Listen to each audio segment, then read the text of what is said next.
तो hello everyone, आज हम लोग एक बहुत ही इंपॉर्टेंट टॉपिक स्टार्ट करने वाले हैं जिसका नाम है एक्सपोनेंट। एक्सपोनेंट जो है वो फिजिक्स के पॉइंट ऑफ व्यू से काफी इंपॉर्टेंट टॉपिक है, तो आप लोग हेडिंग लगा लें एक्सपोनेंट। एक्सपोनेंट्स के बारे में सबसे बेसिक जानकारी जो होती है वो आप लोगों ने पिछली क्लासेस में पढ़ रखा होगा, लेकिन मैं थोड़ा सा तुम्हें इंट्रोड्यूस करवा देता हूं कि जैसे मान लेते हैं 2 की पावर है 3। 2 की पावर 3 में आप लोगों ने इसमें बचपन में पढ़ा होगा कि ये 3 की पावर है। एक्चुअली में इसको पावर नहीं बोलते, इसको बोलते हैं एक्सपोनेंट। इसका नाम क्या होता है? एक्सपोनेंट।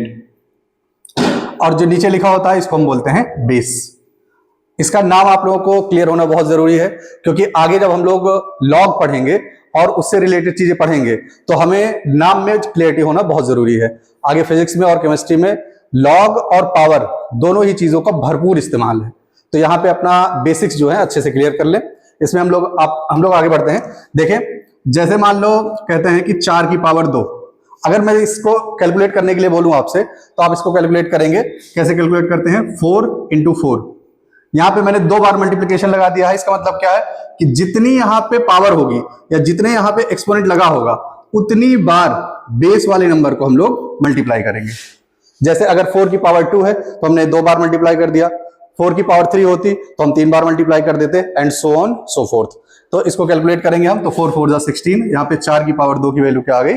16। किसी को यहां तक कोई डाउट हो तो कमेंट सेक्शन में बता देना। आगे बढ़ते हैं। जैसे मान लेते हैं एक बहुत बड़ा नंबर ले लेते हैं हम 16 की पावर 3। इसका मतलब 16 × 16 × 16। आगे जो भी आएगा आप लोग कैलकुलेट कर लेंगे उसको। फिर अब एक इंपॉर्टेंट वैल्यू मैं आपको बताना चाह रहा हूं, एक इंपॉर्टेंट बात आपको बताना चाहता हूं जो कि फिजिक्स में बहुत ज्यादा यूज की जाएगी। जैसे एक पावर होती है 0। पावर 0 किसी भी नंबर की लगा दो तुम, एक्सेप्ट 0 एंड इन्फिनिटी, वो बात की बात है, वो हम लोग मैथ्स में पढ़ते हैं, यहाँ पे आपके लिए इंपॉर्टेंट नहीं है। 0 और इन्फिनिटी के अलावा किसी भी नंबर की पावर अगर आप 0 लगा देंगे तो आंसर आएगा 1। जैसे मैं आपको यहां पे बताऊं कि मैंने एक नंबर ले लिया बेटा 10 की पावर मैंने लगा दी 0, आंसर क्या आएगा? 1। जैसे मैं और कोई बड़ा नंबर ले लूं, मैंने 1000 ले लिया, 1000 की पावर 0 लगा दूंगा तब भी आंसर क्या आएगा? 1। तो बड़े से बड़ा नंबर हो या छोटे से छोटा नंबर हो, अगर उसकी पावर 0 हो गई तो आंसर हमेशा आएगा 1। इस बात को आप नोट कर लें और हम लोग आगे कंटिन्यू करते हैं। तो एक्सपोनेंट में आपको 4 लॉज होते हैं एक्सपोनेंट के बारे में, वो अगर आपका क्लियर है, आपका फंडा क्लियर है उसके बारे में, तो कैलकुलेशन में कभी भी एक्सपोनेंट की वजह से, पावर्स की वजह से आपकी कैलकुलेशन नहीं रुकेगी, आपको कभी प्रॉब्लम नहीं आएगी। तो सबसे पहला यहां पे लॉ देखते हैं हम लोग। सबसे पहला लॉ देखते हैं, लॉज ऑफ एक्सपोनेंट में लॉ 1। इसमें सबसे पहला लॉ बताता है कि अगर हम दो एक्सपोनेंट वाले नंबर्स को मल्टीप्लाई कर रहे हैं, मतलब मैं क्या कहना चाह रहा हूं, 2 एक्सपोनेंट वाले नंबर मान लेते हैं। एक है a⁴m, यहां पे a हमारा क्या है? बेस, m क्या है? एक्सपोनेंट। और जिस नंबर से हम मल्टीप्लाई कर रहे हैं उसका बेस भी सेम है, लेकिन पावर जो दोनों की है वो है डिफरेंट। अगर बेस हो सेम, पावर हो डिफरेंट, तो मल्टीप्लिकेशन करने पे दोनों की पावर आपस में जुड़ जाती है, यानी a⁴m + n हो जाएगा। ये आपका लॉ 1 है। अगर ये आपको क्लियर है तो आपको आगे कैलकुलेशन करने में ग्रेविटेशन पढ़ेंगे आप, या और कोई दूसरा चैप्टर पढ़ेंगे जहां पे पावर्स का इस्तेमाल किया जाता है, तो आपको बहुत ही स्मूथली आपकी कैलकुलेशन आगे बढ़ेगी। दूसरा लॉ बताता है, लॉ 2 बताता है, अगर बेस हो सेम, यानी a⁴m एंड a⁴n, और दोनों को मैं आपस में कर दूं डिवाइड, यानी यहां पे बेस दोनों का सेम है a और दोनों की जो एक्सपोनेंट्स है वो अलग अलग हैं। अगर मैं इसको डिवाइड करूंगा तो यहां पे दोनों के एक्सपोनेंट्स आपस में घट जाएंगे, आंसर आएगा a⁴m - n। इसके अभी मैं एग्जांपल भी लेके आपको क्लियर कर दूंगा, अभी इसके ऊपर सवाल भी लगाएंगे हम लोग। पहले यहां तक हम लोग इसको समझ लिए। अगला जो लॉ आता है उसको ध्यान दें, लॉ नंबर 3। लॉ 3 क्या कहता है? लॉ 3 कहता है कि अगर कोई एक्सपोनेंट है और उसका भी पावर लगा दिया जाए, यानी exponent to the power exponent, तब देखते हैं क्या होता है। मान लेते हैं एक मेरे पास नंबर है a⁴m, यहां पे a बेस है, m क्या है? इसका एक्सपोनेंट है। अब मैंने इसके ऊपर एक और एक्सपोनेंट लगा दिया n। तो इस चीज को ध्यान दीजिएगा, ये n जो है वो पूरे की पावर में है, ना कि m की पावर में है, ये पूरे की पावर में है। तो इसको अगर हम सॉल्व करेंगे तो दोनों ही पावर आपस में मल्टीप्लाई हो जाएंगी और a⁴mn हो जाएगा। तो ये हो गया लॉ नंबर 3। आगे बढ़ते हैं हम लॉ नंबर 4 पे। लॉ नंबर 4 जो होता है वो दो पार्ट्स में डिवाइड होता है। तो लॉ 4 की पहला पार्ट आता है, पहला पार्ट बताते हैं हम लोग, पार्ट ए। इसमें मान लेते हैं हमारे पास दो नंबर्स हैं, दो अलग अलग नंबर इस बार हैं। इस बार नंबर जो होंगे दोनों अलग होंगे, एक ए है और एक बी है, लेकिन दोनों की पावर सेम है, यानी ए की भी पावर m है और बी की भी पावर m है, और ये दोनों आपस में मल्टीप्लाई में हैं। तो यहां पे क्या हो रहा है, बेस है डिफरेंट, पावर है सेम, और दोनों को आपस में कर रहे हैं मल्टीप्लाई। तो हम यहां पे करते क्या है, बेसिस को आपस में मल्टीप्लाई कर देंगे और whole to the power m हो जाएगा। ये हो गया लॉ 4 का part number 1। And same goes for divide also, मतलब भाग करेंगे तब भी सेम रूल अप्लाई होगा। मतलब पार्ट बी क्या कहता है हमको, a to the power m upon में b to the power m।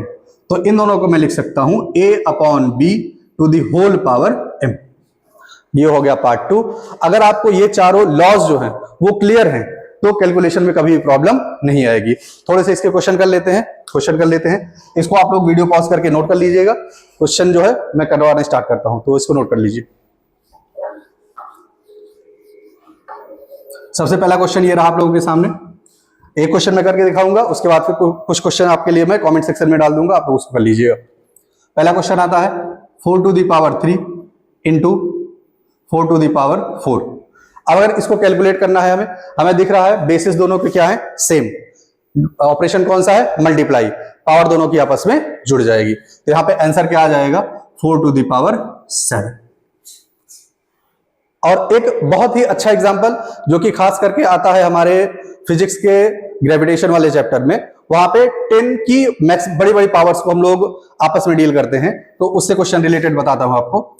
10 to the power 11 है, 10 टू दी पावर 11 है, इसको हमें मल्टीप्लाई करना है 10 टू दी पावर 4 के साथ। बेसिस है सेम और बीच में ऑपरेशन है मल्टीप्लाई, एक्सपोनेंट्स आपस में जुड़ जाएंगे। तो यहां आ जाएगा 10 टू दी पावर 15, 11 और 4 15।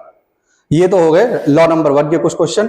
अब दूसरे लॉ के ऊपर क्वेश्चन कर लेते हैं थोड़े से। मान लेते हैं ये क्वेश्चन नंबर 1, क्वेश्चन नंबर 2 और तीसरा आता है।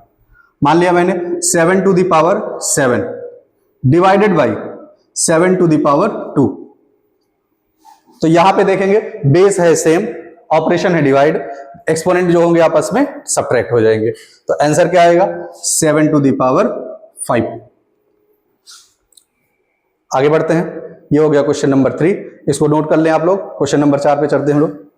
चौथा क्वेश्चन आता है, ये लॉ नंबर 3 पे हम करवाते हैं, क्वेश्चन करते हैं। लॉ नंबर 3 कहता है, मान लेते हैं 2 टू दी पावर 3 है, होल टू दी पावर 4 है।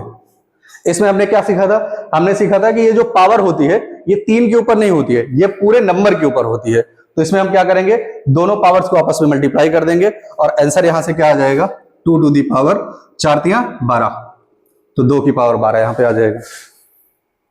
अब कुछ क्वेश्चन लॉ नंबर 4 पे कर लेते हैं, इसके क्वेश्चन इसके साइड में कर लेते हैं। मान लेते हैं 2 टू दी पावर 7 है एंड 3 टू दी पावर भी 7 है। यहां पे देखेंगे आप लोग, बेस दोनों का अलग अलग था, मैंने बेस अलग अलग लिया है, पावर दोनों की सेम है। तो मैंने क्या बताया था, दोनों बेसिस को आपस में मल्टीप्लाई कर लेंगे एंड पावर लगा देंगे एक साथ। तो यहां पे आ जाएगा 2 3 6 एंड पावर आ जाएगी 7। अगला एक क्वेश्चन कर लेते हैं डिवाइड के ऊपर।